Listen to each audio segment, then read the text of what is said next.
మీరు ఎప్పుడైనా గమనించారా? కొంతమంది ఎక్కడికి వెళ్ళినా వాళ్ళకు రెస్పెక్ట్ దొరుకుతుంది. వాళ్ళు మాట్లాడితే అందరూ వింటారు. వాళ్ళు వస్తే అందరూ గమనిస్తారు. కానీ అలా ఎందుకు జరుగుతుంది? అది డబ్బు వల్ల కాదు, అది అదృష్టం వల్ల కూడా కాదు, వాళ్ళల్లో ఉండే కొన్ని అలవాట్ల వల్ల. ఈరోజు వాటి గురించి మాట్లాడుకుందాం. మొదటి విషయం, రెస్పెక్ట్ పొందే వ్యక్తులు ప్రతి విషయంపై మాట్లాడరు.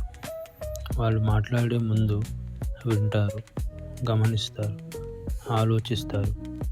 చాలామంది మాట్లాడడానికి తొందరపడతారు, కానీ వాళ్ళు అర్థం చేసుకోవడానికి ప్రయత్నిస్తారు. అందుకే వాళ్ళ మాటలకు విలువ పెరుగుతుంది. రెండో విషయం, వాళ్ళు అందరికీ నచ్చాలనే ప్రయత్నించరు. ఎందుకంటే ప్రతి ఒక్కరిని సంతోషపెట్టడం అసాధ్యమని వాళ్ళకి తెలుసు. చాలామంది అప్రూవల్ కోసం జీవిస్తారు, కానీ రెస్పెక్ట్ పొందే వ్యక్తులు సెల్ఫ్ రెస్పెక్ట్ కోసం జీవిస్తారు. వాళ్ళు అవసరమైనప్పుడు నో చెప్పగలరు. అందుకే ఇతరులు కూడా వాళ్ళ బౌండరీస్ని గౌరవిస్తారు.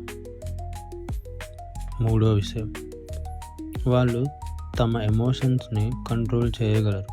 కోపం వచ్చిన ప్రతిసారి రియాక్ట్ అవ్వరు. ఎవరైనా క్రిటిసైజ్ చేసిన వెంటనే వాదనకి దిగరు. ఎందుకంటే రియాక్షన్ కంటే రెస్పాన్స్ శక్తివంతమని వాళ్ళకి తెలుసు. తమ ఎమోషన్స్ మీద కంట్రోల్ ఉన్న వ్యక్తిని ప్రపంచం ఎప్పుడూ సీరియస్గా తీసుకుంటుంది. నాలుగో విషయం, వాళ్ళు ఇచ్చిన మాటను నిలబెట్టుకుంటారు. చిన్న విషయం అయినా పెద్ద విషయం అయినా కమిట్మెంట్ని గౌరవిస్తారు. ఒకసారి, 2 సార్లు, 3 సార్లు ఇలా నిరంతరం మాట నిలబెట్టుకుంటే నమ్మకం ఏర్పడుతుంది. నమ్మకం ఉన్న చోట రెస్పెక్ట్ కూడా వస్తుంది. చివరిగా, వాళ్ళు తమ విలువను తామే తగ్గించుకోరు. ఎక్కడ మాట్లాడాలో, ఎక్కడ మౌనంగా ఉండాలో వాళ్ళకి తెలుసు. ఎవరిని ఇంప్రెస్ చేయడానికి ప్రయత్నించరు. ఎవరిని తక్కువ చేసి చూపించడానికి ప్రయత్నించరు. వాళ్ళు వాళ్ళలా ఉంటారు. అదే మెచ్యూరిటీ, అదే కాన్ఫిడెన్స్, అదే రెస్పెక్ట్కి అసలైన కారణం.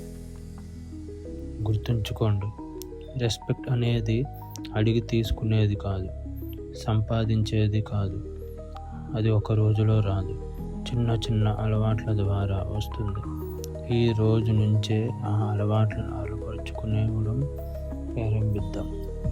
Stay silent, stay observant.